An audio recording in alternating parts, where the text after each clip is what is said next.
कभी विचार करिएगा। कहते हैं आहार, निद्रा, भय और मैथुन। आहार मने भोजन, निद्रा मने नींद, भय यानी डर और मैथुन यानी सांसारिक सुख। इसी चार में हम भी गति करते हैं और इसी चार में पशु भी गति करता है। हम भी भोजन के लिए आप लोग यहाँ क्यों आए हैं? यदि हम आपसे प्रश्न करें कि आप सभी लोग भारत छोड़कर दुबई में क्यों आए हैं? हाँ, पेट के लिए। हाँ, यदि भगवान पेट न दिए होते तो कोई आदमी कोई काम न करता। और ये ऐसा अद्भुत मशीन भगवान ने बनाया है, कभी भरता ही नहीं है। अभी हमको पता चला है कि कल रात को आने के बाद कोई आधा किलो खाना खाया है।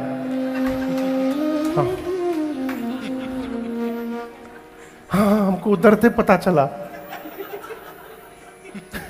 अब हम ये नहीं बताएंगे वो कौन है। कितना भी खाओ ये तुरंत खाली हो जाता है। पेट के लिए हम और आप सब दौड़ रहे हैं, न जाने क्या क्या कर रहे हैं। किसके लिए? पेट के लिए, भोजन के लिए। पशु भी दौड़ता है भोजन के लिए। हम भी सोते हैं, पशु भी सोता है। हम लोगों को भी डर लगता है, उसको भी डर लगता है। संसारिक सुख के मामले में पशु हमसे श्रेष्ठ है। क्यों? वो अपने ऋतु में ही गति करता है। अब मनुष्य का तो भगवान मालिक है। आप समझ रहे मेरी बात को ना? तो चार गति हमारी, चार गति पशु की। तो कभी एकांत में सोचिएगा उस चार पांव वाले में और हम दो पांव वाले में अंतर क्या है? क्या अंतर है? उस यदि जो काम वो कर रहा है वही काम अपने राम भी कर रहे हैं, तो हम लोगों में और उस पशु में क्या अंतर है? अंतर एक है। जानते हैं क्या? उस अंतर का नाम है धर्म। हम धर्माचरण कर सकते हैं और वो पशु धर्माचरण नहीं कर सकता है। ये जो धर्म तत्व है यही हमको पशुवत से मानवता की ओर लेकर जाता है और हमको जानवर से इंसान बना देता है। केवल धर्म तत्व।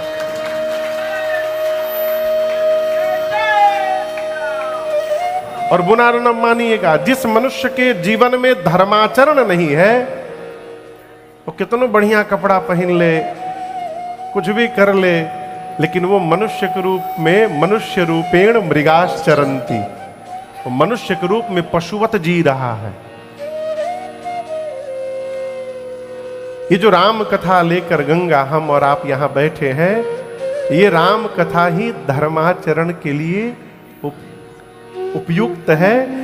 राम जी का जीवन ही धर्म पूर्वक है। एषः राम विग्रहवान धर्मः। राम जी ही धर्म की प्रतिमूर्ति है। राम जी का जीवन धर्म की प्रतिमूर्ति है। राम जी का आचार, राम जी का विचार, राम जी का आहार, राम जी की रहनी, राम जी की कहानी, पूरी जीवनचर्या धर्म का स्वरूप है। और इस धर्म के सागर में आज से हम और आप 9 दिन गोता लगाने वाले हैं। एक दो बूंद भी यदि हमारे ऊपर गिर गया तो ये मानव जीवन धन्य हो जाएगा। जिस ग्रंथ के आश्रय में बैठकर हम और आप यहां भगवत कथा रसपान करेंगे, इस ग्रंथ का नाम मालूम है आप लोगों को? किसको किसको पता है? और बाकी लोगों को नहीं मालूम है? ठीक है, आज पता चल जाएगा। यहां पढ़िए क्या नाम है। ग्रंथ मैंने समझते हैं ना? बुक। हाँ। कितने लोगों को पता था ये? पहले हाथ क्यों नहीं उठाए? महाराज आप ग्रंथ बोल दिए थे ना, उसमें हम डाउट में चले गए। इस ग्रंथ का नाम है, देखिए ग्रंथ उसको कहते हैं जो हमारे मन की ग्रंथि को खोल दे। ग्रंथि समझते हैं ना? गांठ, नॉट, अंग्रेजी में नॉट बोलते हैं भैया गांठ को। जो यहां नॉट लगा है, गांठ बंधा है, ग्रंथि है, इस ग्रंथि को जो खोल दे उसको ग्रंथ कहते हैं। हमारे व्यवहार में जो ग्रंथि लगा है उसको जो खोल दे उसको गांठ, उसको ग्रंथ कहते हैं। एक एक पद है जगजीत सिंह जी का, एक गजल का एक लाइन है।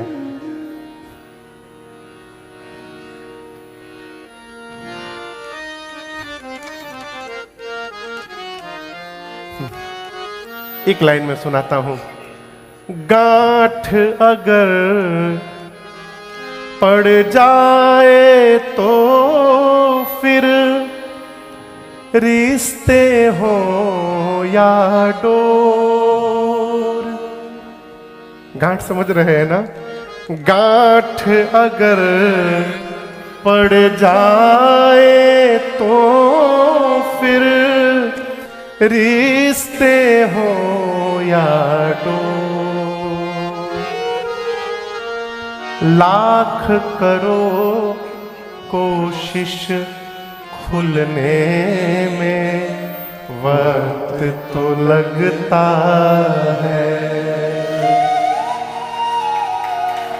लाख करो कोशिश खुलने में वक्त तो लगता है। नए परिंदे को उड़ने में वक्त तो लगता है।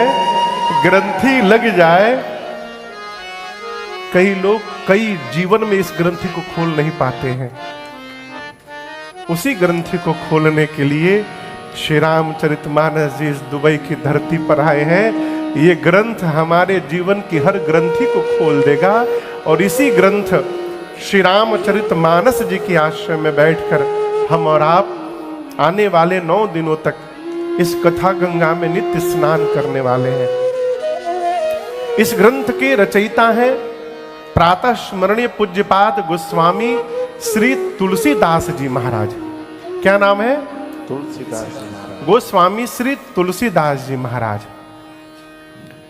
इस कलिकाल के जीव पर गोस्वामी तुलसीदास जी महाराज ने जो करुणा और कृपा की है, हम अनंत जन्मों तक उस ऋण को उतार नहीं सकते हैं। भक्तमाल के टीकाकार कहते हैं पूज्य नाभादास जी महाराज, कलिकुटिल जीव निस्तार हित बाल्मीक तुलसी भयो। कलयुग के जीव का उद्धार करने के लिए साक्षात स्वयं आदि कवि बाबा वाल्मीकि जी ही गोस्वामी तुलसीदास जी के रूप में अवतार लिए। गोस्वामी जी वाल्मीकि जी के अवतार है, नाभादास जी महाराज कहते हैं। गोस्वामी तुलसीदास जी महाराज ने इस मानस की रचना की और दर्शन करिए इस ग्रंथ को लिखने वाले गोस्वामी जी, आपको सुनकर आश्चर्य होगा। दुनिया की, मैंने बहुत पहले एक रिपोर्ट पढ़ा, हो सकता है वर्तमान में चेंज हो गया हो, दुनिया में सबसे अधिक एम्प्लॉय यदि किसी कंपनी में है तो वह इंडियन रेलवे। अभी पता नहीं वर्तमान में कौन है, मुझे नहीं मालूम, अभी भी है। भारतीय रेलवे में जितने एम्प्लॉय हैं वर्ल्ड के किसी कंपनी में नहीं है। लेकिन हम आपसे एक बात बोले, इसको आज से भूल जाइएगा, दुनिया में सबसे अधिक एम्प्लॉय श्री रामचरितमानस की कंपनी में बैठे हैं। तो ये Shri Ramcharitmanas private limited firm है और जितने राम जी के भगत हैं, जो जो मानस की चौपाई को गा रहा है, सब इस कंपनी के एम्प्लॉय हैं। ये अलग बात है, डेजिग्नेशन सबका अलग अलग है, लेकिन सब इसी कंपनी के एम्प्लॉय हैं। ऐसे ग्रंथ को लिखने वाले गोस्वामी तुलसीदास जी कहते हैं, कविता विवेक एक नहीं मोरे, सत्य कहूं लिखी कागद को रे। गोस्वामी जी कहते हैं कि मेरे भीतर कविता लिखने का विवेक तनिक भी नहीं है। भैया, कविता विवेक एक नहीं मोरे, और गोस्वामी जी कहते हैं विश्वास करिए हम ब्लैंक पेपर पर साइन करने को तैयार हैं। सत्य कहूं लिखी कागज कोरे, कोरे कागज पर मैं लिख कर दे रहा हूं, आप इसकी नोटरी करा लीजिएगा। मैं कहता हूं मेरे भीतर कोई विवेक नहीं है कविता लिखने की। जहाज से कभी आप लोग नदी देखे हैं? कहिए, देखिए होंगे ना। नदी सीधी बहती है कि टेढ़ी मेढ़ी? सीधी क्यों नहीं बहती है?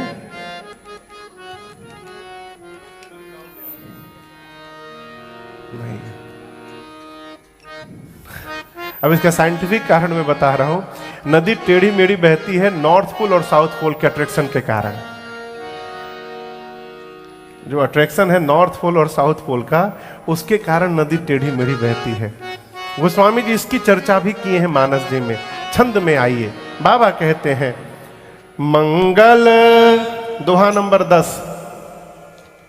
हाँ निकल गया, हाँ निकालो, कहाँ है? हाँ ठीक है, हम समझे हमको पढ़ा रहे हैं। मंगल करनी कलिमाला हरनी, तुलसी कथा रघुनाथ। मंगल करनी कलिमाला हरनी, तुलसी कथा रघुनाथ। गति कोर कविता सरित की, जो सरित पावन पाथरी। गति कोर कविता सरित की, जो सरित पावन पाथरी।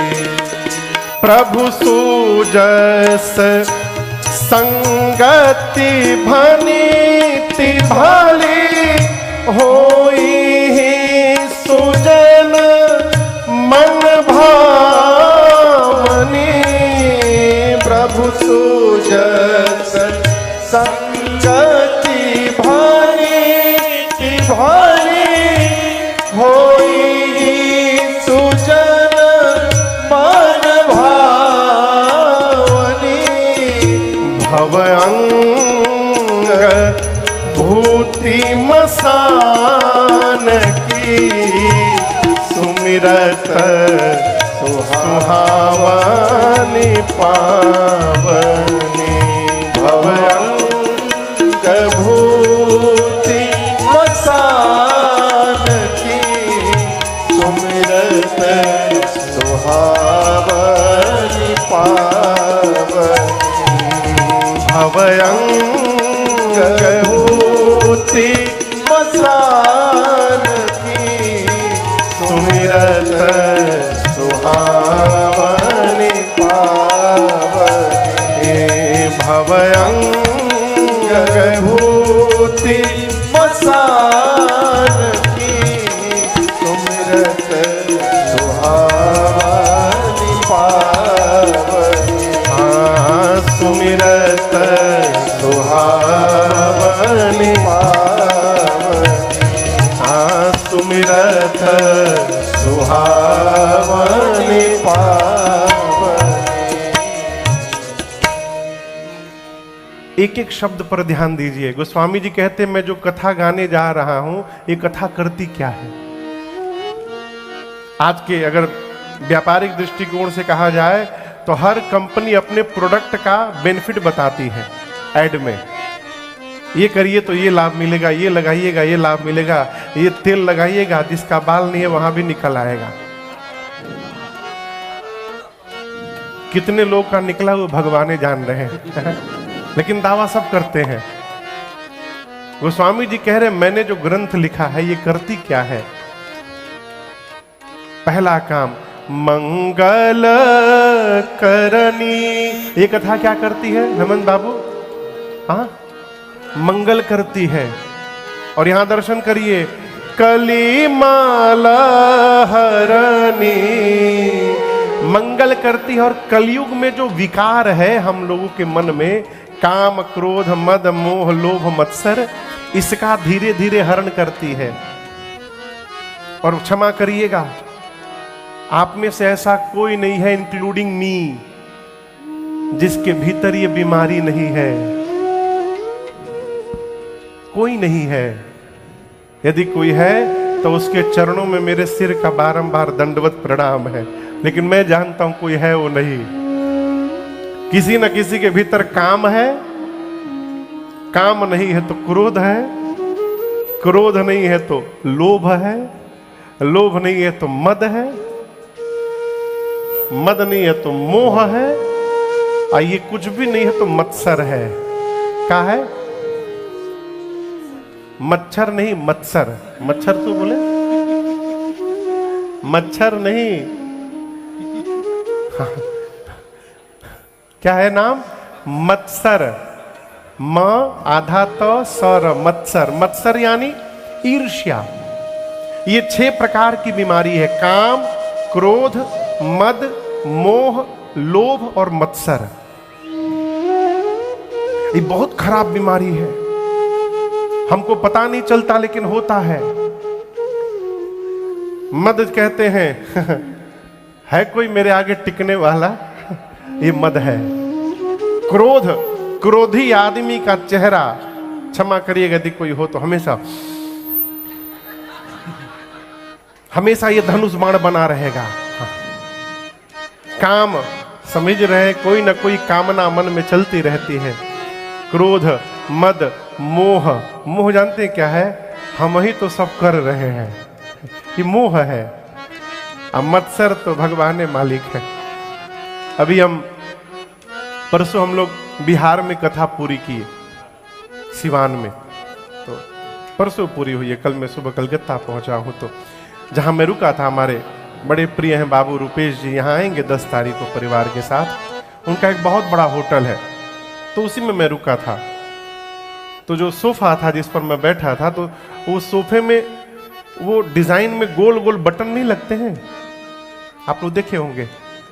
तो कोई महापुरुष उन बटनों को नोच दिया था। न जाने ये कौन सा सुख मिलता है, बस में बैठ गए तो सामने वाले गद्दी का स्पंज निकालना। ये तो छोड़िए, एरोप्लेन में जो ट्रे होता है सामने, तो ट्रे के ऊपर पट्टी चिपकाई रहती है। आपका लाइफ जैकेट आपके सीट के नीचे है, please fasten your seat belt, ये 2 पट्टी चिपकाई रहती है। अभी मैं बिने को दिखाया, वो पट्टी नोच के कोई नीचे चिपका दिया था। ईर्ष्या ऐसी बीमारी है, ईर्ष्या से परेशान लोग को यदि आप घर में बुलाकर बिठा दिए, आप चाय लेने जाएंगे, यदि आपका सोफा नया है, वो पेन लेके छेद देगा कि कब ये फटे। मैं सत्य बोल रहा हूं, कब ये फटे। बर्दाश्त करना, दूसरे के सुख को पचा जाना, ये अनंत भगवत कृपा का परिणाम है, ये सहज न समझिएगा। तो ये 6 विकार सबके भीतर है, किसी में कोई है, किसी में कोई है। गोस्वामी जी कहते हैं ये भगवान की कथा मंगल करती है, और ये जो विकार है इनका धीरे धीरे हरण करती है। मंगल करनी कलिमल हरणी, तुलसी कथा रघुनाथ की। अब दर्शन करिए, मैं जहां से प्रारंभ किया था। गोस्वामी जी कहते हैं ये मेरी कविता कैसी है? गतिकूर कविता सरित की ज्यों सरित पावन पाथ की। जिस प्रकार गंगा जी गोमुख से निकलकर गंगा सागर तक गई, तो गंगा जी सीधी नहीं गई, कैसे गई? टेढ़ी मेढ़ी गई, जिगजैग गई। जैसे गंगा जी टेढ़ी मेढ़ी आई हैं, गोस्वामी जी कहते उसी प्रकार ये मेरी कविता भी टेढ़ी मेढ़ी है, सीधी नहीं है, मुझे लिखने का ढंग ही नहीं आता। लेकिन विशेषता क्या है, जैसे कई मोड़ आने के बाद भी गंगा सागर तक आते आते गंगा जी पवित्र नहीं हुई, पवित्र बनी रही, उसी प्रकार ये मेरी कविता टेढ़ी होने के बाद भी पवित्र बनी है, ये मुझे विश्वास है? ये विश्वास है। अब ये विश्वास क्यों है, इसका दर्शन करिए। भगवान शंकर का श्रृंगार जब होता है तो उनके ऊपर पाउडर लगाया जाता है। वो जानते हैं क्या होता है वो पाउडर? भस्म। कहां का? श्मशान का। अच्छा आप बताइए, यदि ऐसे आपको श्मशान का भस्म लाकर दिया जाए तो आप छुएंगे? मैं पूछ रहा हूं। लोग बोलेंगे जल्दी भगाओ इसको घर से बाहर, दुष्ट श्मशान का राख लेके चला आया, अपवित्र मानी जाती है।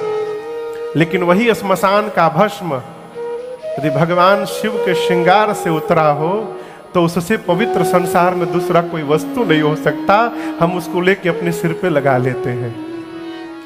भव अंग, भव यानी भगवान शिव, अंग उनके शरीर पर, भूति मसान, श्मशान का भभूति शिव के अंग से निकला हो, उस अंग, उस भस्म का सुमिरत सुहावनी पावनी, यदि उस भस्म का केवल हम स्मरण मात्र कर लें, हमारा जीवन पावन से परिपूर्ण हो जाएगा। इतनी महिमा उसकी है। तो भस्म में एक क्वालिटी कहां से आ गया? शिव जी के संपर्क में आने के कारण। गोस्वामी जी कहते हैं मेरी कविता टेढ़ी मेढ़ी है लेकिन पावनी है, कारण भस्म शिव जी के संपर्क में आया तो पवित्र हो गया। मेरी कविता राम जी के संपर्क में आ गई है, इसलिए मेरी कविता पवित्र हो गई है।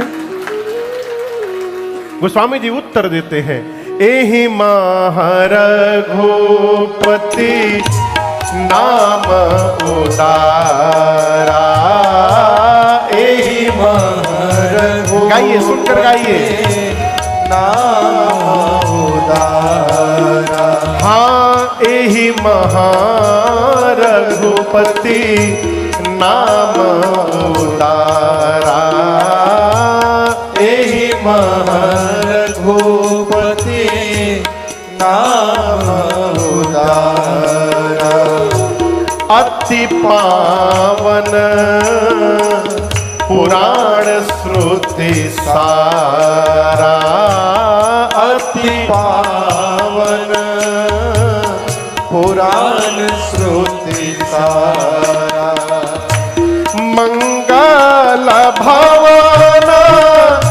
अमंगल हारी, मंगल भवन अमंगल हारी, यहां देखिए, उमा सहित जही जपत पुरारी, उमा सहित जही जपत पुरारी, उमा सहित जही जपत पुरारी, उमा सहित जही जपत पुरारी। गोस्वामी जी कहते हैं ये जो मैं ग्रंथ लिखा हूं, यही महा मतलब, यही महा मतलब इसमें रघुपति नाम उदारा, श्री रामचरित मानस के एक एक चौपाई में राम जी का नाम समाहित है, एक एक चौपाई में। अब आप दर्शन करिए कहां चौपाई में समाहित है। राम कैसे लिखते हैं? हिंदी में बोलिए। हाँ, रो में आ की मात्रा और म। अब मानस की कोई चौपाई उठाइए, अभी अभी जो गाए हम लोग उसी को ले लीजिए।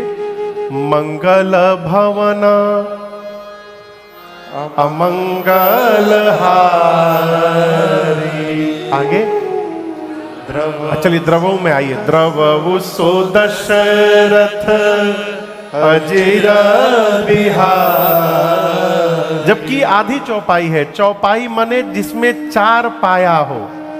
कितने? 4 हो गए बहू? हाँ 4। हाँ। जिसमें 4 पाए हो उसको चौपाई कहते हैं। ये भी आधी चौपाई है। मंगल भवन अमंगल हारी 1, द्रवस दशरथ अजिर बिहारी 2। और फिर ऐसे ही लाइन नीचे होगा तो ये 4 पूरा होगा, 1 चौपाई। ठीक। अभी आधे में ही देखिए राम कैसे लिखते हैं? रो आ मो। मंगल भवन में मो आ गया।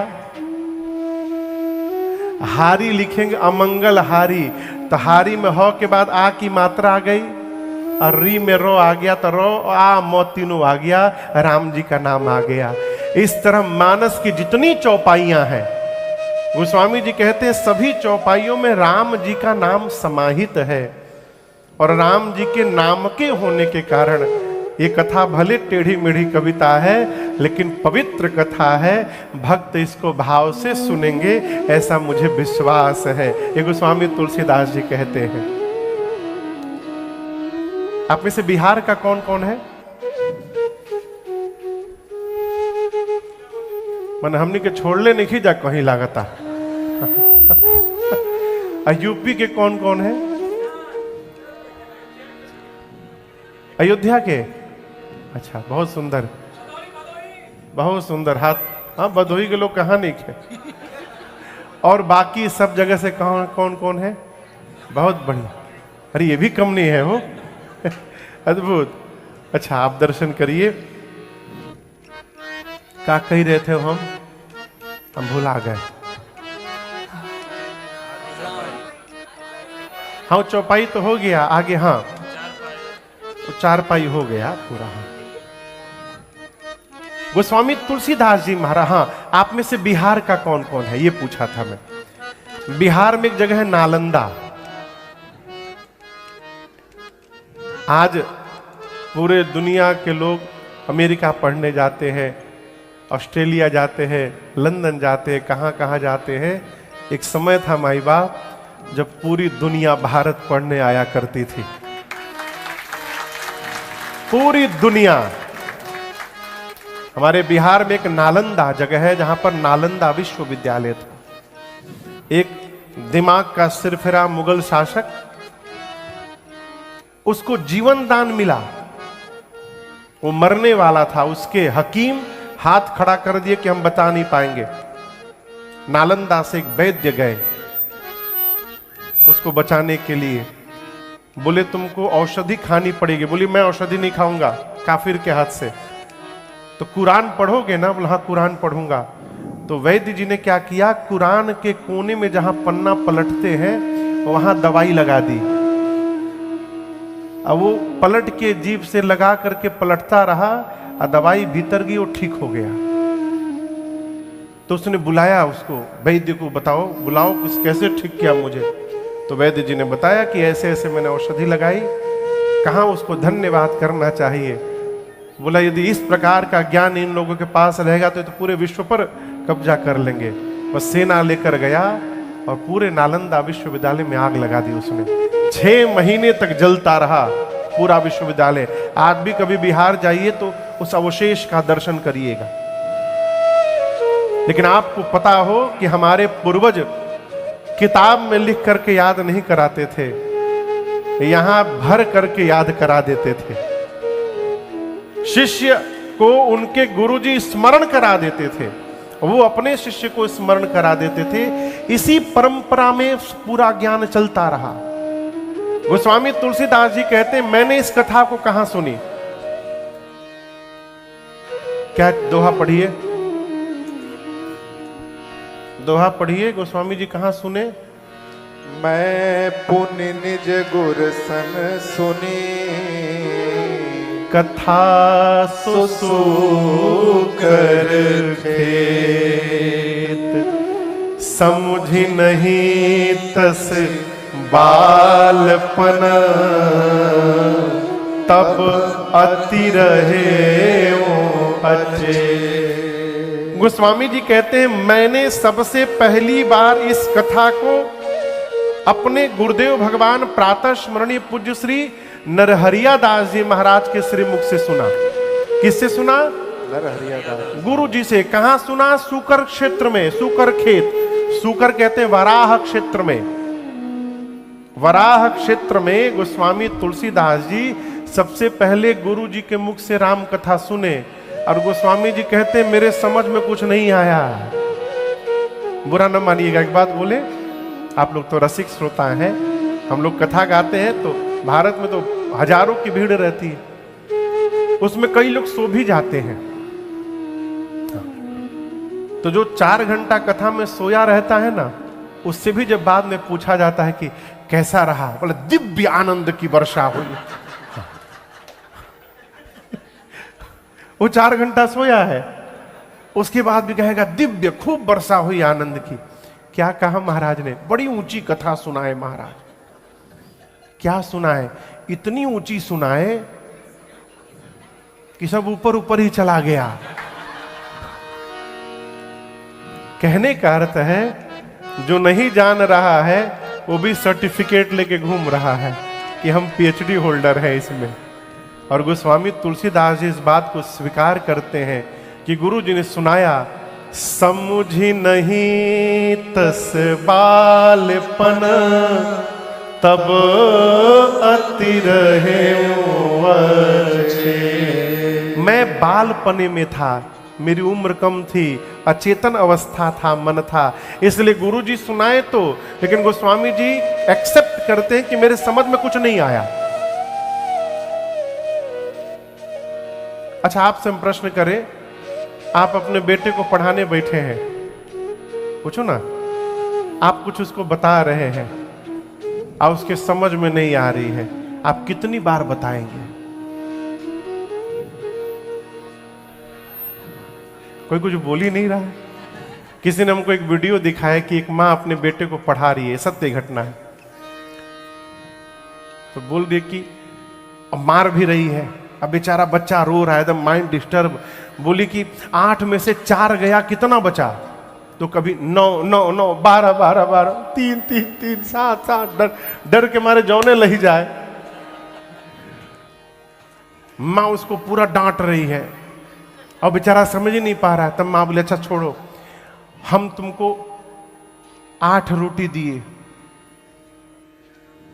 यह भारी है ना, तुमसे एकदम इजी प्रश्न पूछ रहे हैं, तुमको हम 3 रोटी दिए और तीनों रोटी तुम खा गए, तो तुम्हारे पास क्या बचा? बोला सब्जी। मैं जब देखा तो इतना हंसा इस वीडियो को।